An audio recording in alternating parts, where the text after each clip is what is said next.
Eles curam e exigem cuidados que vão do momento da compra, passando pelo uso até o armazenamento.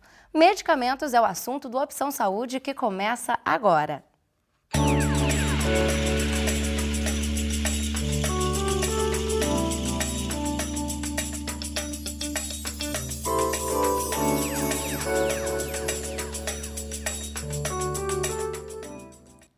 Aqui com a gente para falar sobre os cuidados que devemos ter no armazenamento, ingestão e manipulação dos medicamentos está o farmacêutico Paulo Henrique Poletti Castilho. Paulo, obrigado pela sua presença aqui no Opção Saúde. Eu que agradeço, Juliana. Paulo, para a gente começar então a nossa conversa, quais os locais são mais indicados para armazenar os medicamentos em casa? Juliana, na verdade teria que ser um lugar específico. Tá? Mas em casa, você tendo o abrigo do sol, o abrigo de luz e de umidade, calor, temperaturas altas, seria o mais ideal para se armazenar os medicamentos. Um armário ali dentro de uma caixa? Justamente, um armário ou até mesmo uma caixa de isopor seria interessante, porque o isopor justamente ele impede a oscilação de temperatura. E a luz... porque tem alguns medicamentos que são fotossensíveis e podem estar alterando a eficácia do medicamento. Legal. Agora, aquele aviso, acho que aquele cuidado que todo mundo sempre deve ter, é importante que ele fique distante das crianças, obviamente, né? Obviamente. É um produto químico, são drogas legalizadas, tá? Então, da mesma forma que elas curam, elas também podem matar. Então, é muito arriscado você ter um medicamento próximo de uma criança. Bom, por que é desaconselhável armazenar os medicamentos, por exemplo, no banheiro? Justamente por causa da umidade e da oscilação de temperatura. Tá? Geralmente as pessoas tomam banho com uma água meio aquecida, morna, né? Não são todos que tomam água com água fria. E essa oscilação de temperatura e essa grande concentração de umidade no ar, mesmo você deixando no armarinho do banheiro, entra a umidade e isso pode danificar e comprometer a qualidade do medicamento. Agora, Paulo, existem alguns medicamentos que precisam ser guardados num local frio, refrigerado até, né? Sim. A geladeira, ela é o local ideal para quem tem que guardar esses medicamentos em casa? Sim, Juliana. A geladeira é o indicado. Sendo que a gente sempre orienta os pacientes a colocarem na primeira prateleira da geladeira. Nunca na porta e nunca no congelador. Por quê? No congelador, obviamente, por você poder congelar o medicamento, sendo ele líquido.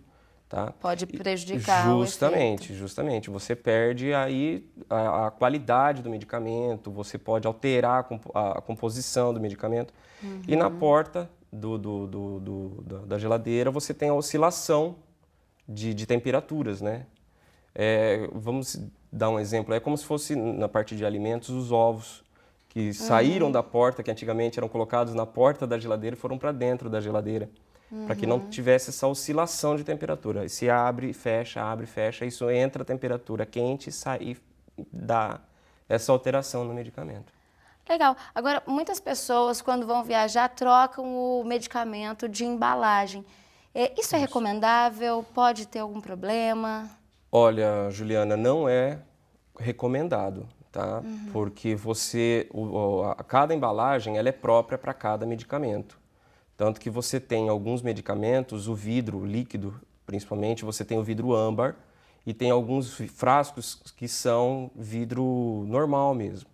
Justamente para você não ter essa, como eu disse, a luz interferindo no medicamento.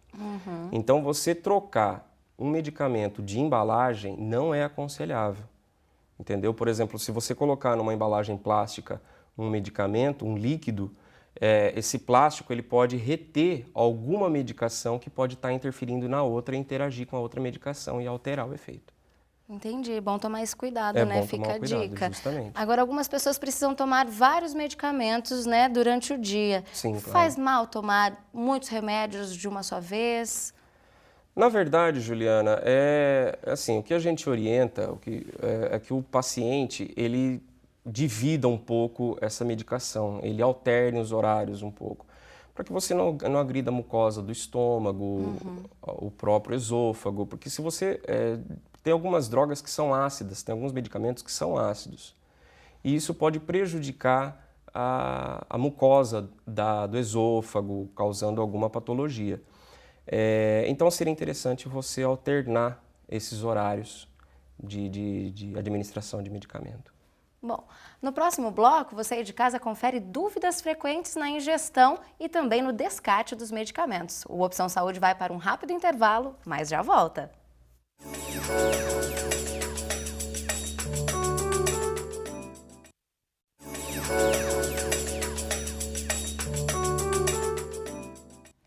O Opção Saúde está de volta hoje falando sobre armazenamento, manipulação e ingestão de medicamentos. O nosso convidado é o farmacêutico Paulo Henrique Poletti Castilho.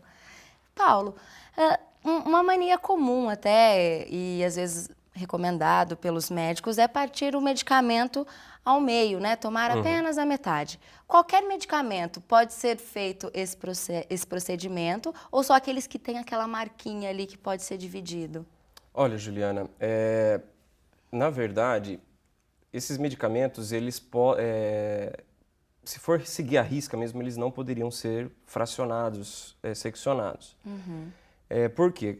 No final de se você cortar vários comprimidos de uma cartela, vamos dizer assim, de um blister, no final, você pode até chegar a ter um outro comprimido. Então, você tem uma perca muito grande de medicação. Ah, é? Mas como assim? Por partir e tomar só depois? Não, ou não? O que eu posso dizer é assim, se você for partindo, não sei se você já observou isso, você partir um medicamento ao meio, você solta um pozinho. Sim. E muitas vezes esse pozinho ele faz uma diferença na gramagem do medicamento. Ah, entendi. Entendeu? Você acaba perdendo também. Justamente. Então, o paciente, muitas vezes, ele não se atenta a isso. Geralmente saem pedaços grandes ou assim frações muito pequenas, mas infelizmente saem, então é perdido o medicamento. Então não tem não digo uma eficácia, mas não tem uma totalidade do medicamento a ser ingerido. Não é 100%, né? Não é 100%.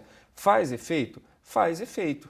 Tanto que virou cultura isso e já tem alguns medicamentos que já vêm sulcados, já que a gente fala.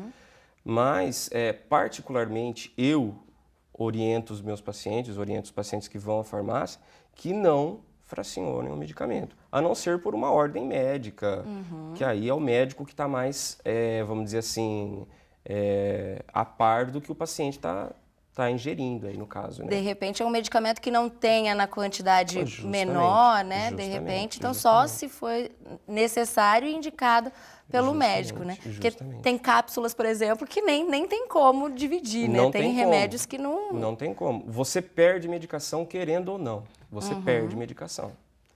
Legal. Agora, é verdade que os medicamentos líquidos não podem ser tomados com água ou podem? Olha, Juliana, é assim, é interessante não tomar, tá? Mas não há nada que impeça. Tem uma diluição de medicamento, tal, tudo, mas não tem nada que... Isso seria mais mito mesmo, de estar... não tem nada... vai fazer com que fique mais fraco o medicamento. Não, é bom evitar. Tudo é prudência, você tem que evitar. Mas não tem nada que comprove, não. A não ser do meu conhecimento, que não tenha nada que comprove essa diminuição de eficácia. Legal. Agora, engolir um medicamento, por exemplo, que foi feito, preparado para ser mastigado antes de engolir, né? Esses medicamentos mastigáveis. Isso pode fazer diferença na absorção do medicamento, por exemplo? Sim, porque o mastigável justamente é para que você já tenha absorção dentro da boca, tá? Principalmente os vermífugos que são dados, eles são mastigáveis depois ingeridos. Os sublinguais que a gente fala, é colocado embaixo da língua, como o próprio nome diz, para que já se tenha uma absorção dentro da boca. Entendeu? Então é interessante não mastigar, para que se tenha uma eficácia e uma melhor absorção do medicamento. Bom, a gente até comentou no primeiro bloco que alguns medicamentos, né, podem prejudicar o estômago, o esôfago. Para quem costuma sentir mal-estar quando toma algum medicamento, é recomendável, de repente, tomar um leite, alguma coisa, ou isso também é mito? O que a pessoa pode fazer para evitar esse mal-estar? Olha, na verdade, alguns médicos prescrevem alguma medicação para se proteger a mucosa gástrica, tá? Do trato gástrico, na verdade. Um omeprazol, um lanzoprazol, para que se tenha uma proteção dessa mucosa. O leite, na verdade, ele vai neutralizar alguma droga, mas ele também pode prejudicar a absorção de algumas drogas. Ah, é? A absorção ela acaba sendo comprometida porque o medicamento, o leite ele é rico em cálcio, ele pode se ajuntar, ele quela no cálcio que a gente fala, e é isso daí ele impede que se tenha absorção do medicamento. Então, a gente orienta que não se tome leite e simplesmente só água, e se tiver uma orientação de um médico, para que se tome um medicamento para se proteger a mucosa gástrica. Paulo, muitas vezes alguns medicamentos como analgésicos, por exemplo, ficam lá guardados por muito tempo e aí, de repente, vem uma dor, uma crise, né? Qual for, a gente vai lá e pega o medicamento e já toma, né? Qual a importância de verificar a data de validade antes de consumir esse medicamento? A validade, Juliana, ela é muito importante. Na verdade, ela é o certificado de garantia do medicamento. O laboratório, ele garante a eficácia, a garantia mesmo do medicamento até aquela determinada data que está na embalagem. Então, a partir daquela data, o medicamento ele sai da garantia. Ah, mas ele faz efeito? Pode até fazer. Ah, ele pode prejudicar? Ele pode prejudicar. Pode também, Entendeu? pode... Então, como se fosse uma certidão, um certificado de garantia que até aquela data o laboratório se prontifica, se garante que o medicamento vai fazer efeito. Bom, Paulo, agora no caso desses medicamentos, então, que já estão com a validade vencidas ou, né, não vou mais usar esse medicamento, vou descartá-lo. Quais cuidados devemos tomar na hora de jogar fora esse medicamento, de descartar esse medicamento?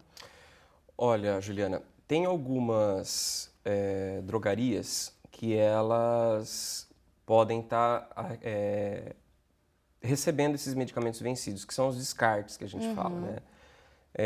Então, seria interessante você nunca jogar, por exemplo, num ralo de uma pia, num vaso sanitário ou até mesmo no lixo comum. Porque além de você poder contaminar o solo ou até mesmo a água, se você jogar num lixo comum, uma pessoa fala assim, ah, olha, um comprimido, e não sabe para que é aquele comprimido. A pessoa vai lá, toma, achando que é para dor de cabeça e, na verdade, é para uma outra finalidade.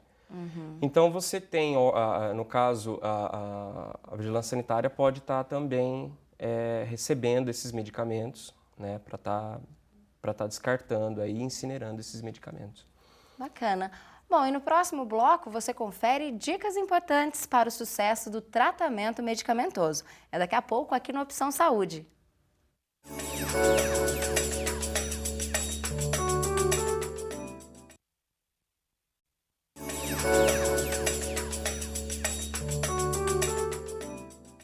O Opção Saúde está de volta. Nosso convidado é o farmacêutico Paulo Henrique Poletti Castilho e hoje estamos tratando de alguns cuidados a serem tomados na compra, no uso e no armazenamento dos medicamentos.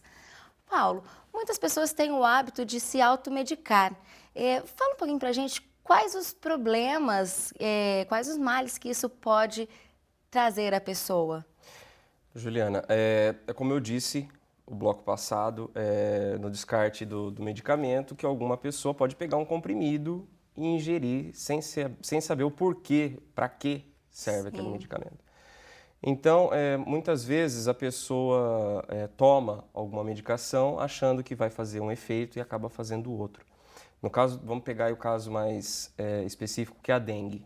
Se você pegar medicamentos à base de ácido acetil salicílico, por uma dor no corpo, que é um analgésico muito bom, você pode acarretar problemas seríssimos. Você pode acarretar uma dengue hemorrágica levando até ao óbito. até ao óbito. Então, seria muito interessante, seria muito providencial que se conversasse com o profissional, com o farmacêutico para estar orientando, o médico para estar diagnosticando, passando a medicação e o farmacêutico dispensando essa medicação. Nunca tomando aleatoriamente, sem saber o porquê, falar, vou tomar um medicamento porque eu estou com uma dor de cabeça. Entendeu? Às vezes a pessoa tem algum outro problema patológico que não pode tomar medicação e acaba acarretando mais problemas. Sem contar que às vezes sente uma dorzinha aqui, outra ali, vai só Justamente. fazendo passar aquela dor e acaba não vendo realmente o porquê, né, daquilo e não entender todo esse processo no organismo, Justamente. Né? A dor de cabeça é um caso muito fácil comum, né? comum, vamos dizer assim. E você tem vários motivos né, para dor de cabeça, para se ter uma dor de cabeça. Uma tensão ou até mesmo uma patologia. Então, seria prudente conversar com um farmacêutico para estar orientando, para estar tendo uma certa cautela nesse ponto. A automedicação é muito perigosa. Bom, Paulo, em relação aos medicamentos, né, todos, tem várias categorias, né, tarja vermelha, tarja preta. O que isso significa? Isso daí, Juliana, é uma, vamos dizer assim, você tem legislações que vigoram no país hoje, no caso são as RDCs que a gente fala, para se ter uma classificação de medicamentos. Esses medicamentos de tarja vermelha e tarja preta, eles diferenciam na classe de fármaco que a gente fala. Então, essa RDC, que é a RDC 344, ela faz com que esse agrupamento de medicamentos seja colocado para o paciente e para o médico também para estar prescrevendo. Essas medicações elas têm receitas específicas, receituário azul, receituário branco. A azul geralmente é a numerada, né, que são geralmente para medicações com tarja preta, e a branca seria para tarja vermelha. Paulo, agora em relação à tarja vermelha e tarja preta, há diferença assim, no medicamento em si, no que ele vai fazer no paciente? Qual que é essa diferença? Na verdade, essa classificação de tarja vermelha e tarja preta, na verdade, seria a dependência que essas drogas causam. Então, as pretas são mais importantes, vamos dizer assim. Tá? E as vermelhas têm a sua importância, mas não tão quanto a tarja preta. Entendeu? Se você pegar o caso da Ritalina, que é um medicamento muito usado para hiperatividade em crianças, você tem uma legislação que o receituário ele é um receituário amarelo. Então, é uma medicação que é de extrema, que necessita de uma extrema vigilância, vamos dizer assim, devido à dependência e dos efeitos que ela pode causar. Pode causar dependência Justamente. também, né? É mais assim, voltado para a dependência mesmo. Legal. Agora, eu acho que é uma dúvida que todo mundo tem e as pessoas acham até que ficam torcendo ali para ser um mito, né? Sim. Quais são os inconvenientes em associar a bebida alcoólica com o medicamento? Na verdade, Juliana, ela causa até nulidade do medicamento, da eficácia. Chega a anular. Ela chega a anular e ela pode causar uma toxicidade muito grande. Tá? Se você, dependendo do medicamento que você usar, você pode ter uma toxicidade aí séria, pode levar a pessoa a ter complicações, entendeu? Se você, por exemplo, tomar um medicamento antidepressivo com álcool, você pode potencializar também a medicação, porque o álcool ele deprime, a gente fala que deprime o bulbo cerebral. Então, você faz com que a pessoa fica com uma moleza, ela perde, chega até a perder os sentidos, o reflexo fica comprometido, você entendeu? Então, essas drogas, o álcool associado a essas drogas, elas podem potencializar a ação do medicamento. e tem alguns casos que ela pode cortar a ação do medicamento. Acontece o seguinte, a medicação ela é absorvida no estômago ou no intestino, que são as duas vias de absorção. O álcool, ele agride, no caso, a mucosa do estômago e ele faz com que seja absorvida a medicação ou mais rápida, no caso mais rápido.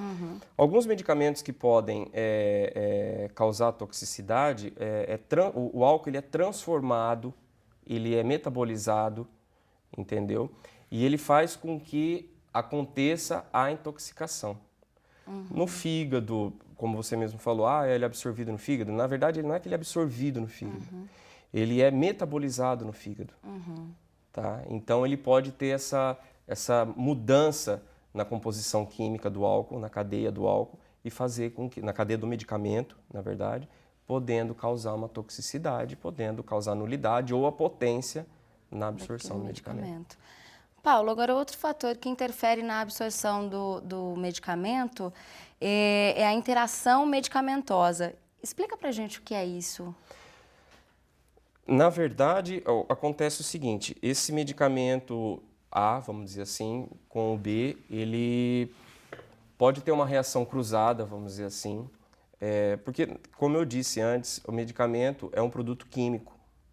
Ele misturado, ele combinado com uma outra medicação, ele dá uma outra medicação. Da mesma forma o álcool, como você havia me perguntado. O álcool também é um produto químico, é uma droga. Combinado com o medicamento, ele vai alterar essa medicação, entendeu? E aquilo que eu falei, pode causar um dano, pode causar uma toxicidade, entendeu?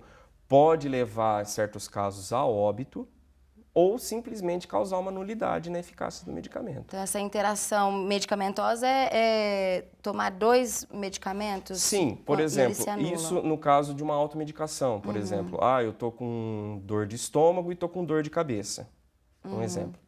Né? Toma um medicamento para dor de estômago e outro para dor de cabeça. Não que isso vá, mas tem alguns medicamentos hoje que existem para dor de cabeça e para estômago no mesmo comprimido e na mesma forma. Mas pode acarretar, por exemplo, complicações aí que vai combinar a composição química e dar o problema para o paciente. Paulo, agora tem médicos que indicam, né, recomendam o paciente tomar o medicamento durante um longo tempo. E muita gente, de repente, ali nos primeiros dias, já sentiu o efeito, já sentiu uma melhora e deixam de tomar o medicamento até o final. O que isso pode causar? Pode ser perigoso? Olha, Juliana, todo medicamento ele tem que ter um tratamento, tá? Sempre por orientação médica. Vamos pegar aí o exemplo dos antibióticos. Acho que é o mais que é o que tá, drástico ali. Hoje, os antibióticos eles têm um controle especial. Por quê? Justamente por causa disso. As pessoas tinham uma dor de garganta, passavam no médico, o médico prescrevia medicação, dava 2, 3 dias de medicamento, sendo que o tratamento era de 7 dias. Terceiro dia, tô sem nada, tô bem, tô ótimo. Aí para de tomar. Para de tomar. O que acontece? A bactéria que está na garganta, na infecção da garganta, ela cria resistências. Ela cria resistência, perdão. Ela cria uma resistência. E esse medicamento que foi administrado inicialmente, ele para a bactéria ele não vai servir, porque ela resistiu a esse medicamento. Tem que se fazer uma nova averiguação para ver qual medicamento é o mais apropriado. Aquele primeiro não tem mais como ser feito, justamente por causa da resistência. E é isso que faz com que os medicamentos hoje, os antimicrobianos, passam a ser controlados, justamente por causa disso. Que você deixa de tomar, aí ele volta deixa mais de tomar, forte. A pessoa fala, o paciente fala, eu já estou bem, eu não preciso mais, eu não gosto de tomar medicamento. Tem que tomar a medicação até o final, conforme a prescrição médica. Legal. Bom, agora, quando a gente esquece de tomar o remédio, o que é melhor fazer? Toma em dobro, toma assim que lembra. Tem alguma dica para quem está em casa? Olha, Juliana, seria interessante não dobrar, tá? Porque você vai estar tomando uma dose em dobro, vamos dizer assim. Geralmente, você toma em seguida, continuamente. Se for uma medicação que exija uma continuidade, perguntar para o médico, perguntar para o farmacêutico qual é a medida certa a ser tomada. Porque você tem vários medicamentos aí que permitem que você continue tomando normalmente, e alguns outros você tem que ter uma certa cautela.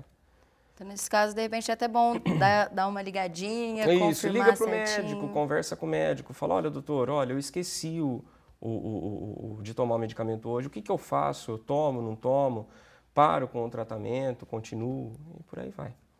Bom, Paulo, nosso programa já está chegando ao fim, nosso tempo já está acabando, mas quero muito agradecer a sua participação aqui hoje no nosso programa e ter trazido todas essas informações para a gente. Obrigada, viu? Obrigado vocês, eu agradeço. Espero poder ter colaborado. Com certeza. E eu estou à disposição de vocês sempre que vocês precisarem. Tá ótimo, obrigada, viu, Paulo? Foi um prazer. Prazer foi meu. Bom, lembrando então que você aí de casa pode conferir esse e todos os programas já exibidos na hora que quiser em nosso site. Então a gente se encontra na semana que vem aqui no Opção Saúde. Até lá!